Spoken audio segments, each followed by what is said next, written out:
তো basically origin তো ওই জায়গা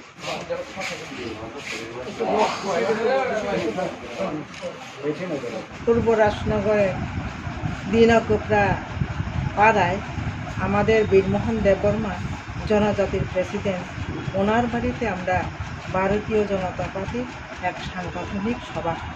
তো সভা আরম্ভর 5 মিনিটের মধ্যেই হঠাৎ করে একদল 20 থেকে 25 জনের মতো যুবকরা আমাদের সামনে এসে পড়ে।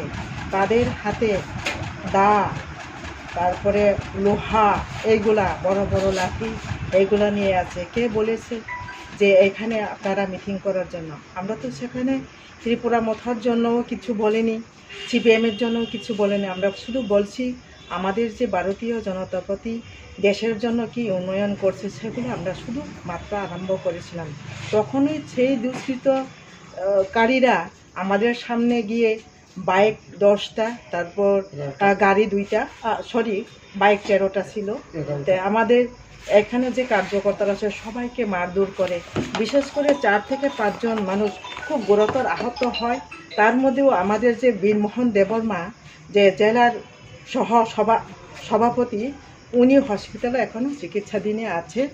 আর আরও 3টি ভাই আছে, শ্যামল দেববর্মা, তো মলেন্দ্র দেববর্মা, একজনের নামটা আমি বলে গেছি, কিন্তু তারা 4 জন গুরুতর আহত হয় এবং বাকিরও কিছু না কিছু ধাক্কা পাকা খেয়ে যায়। তো সেখানে গিয়ে দেখলাম যে আমাদের চেয়ারগুলো ভাঙচুর। আমি তখনও কী করব না করব বুঝতে পারছি না। তারা যে আমাদেরকে এত বড় আক্রমণ করবে, তা সত্ত্বেও আমার গলার একটা চেন ছিল, সেটা এক হাতে টেনে নিয়ে যায়। তারপর নিঃসহায় অবস্থায় আমি কিছু করার মতো আমার কোনো ক্ষমতা ছিল না। তখন আমরা পুলিশ পার্সনকে ডেকেছি।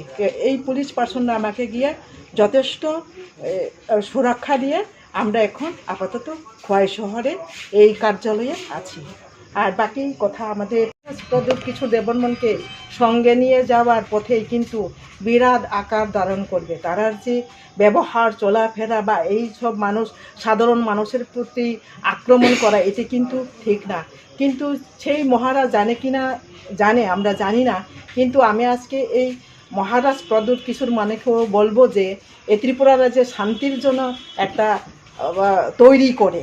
আর এইভাবে জনজাতির মধ্যে যদি এইভাবে আক্রমণ হয়, তাহলে এই ত্রিপুরা কোন পথে যাবে, এই কোন দিশায় যাবে আমরা বলতে পারি না। সে মহারাজই জানবে।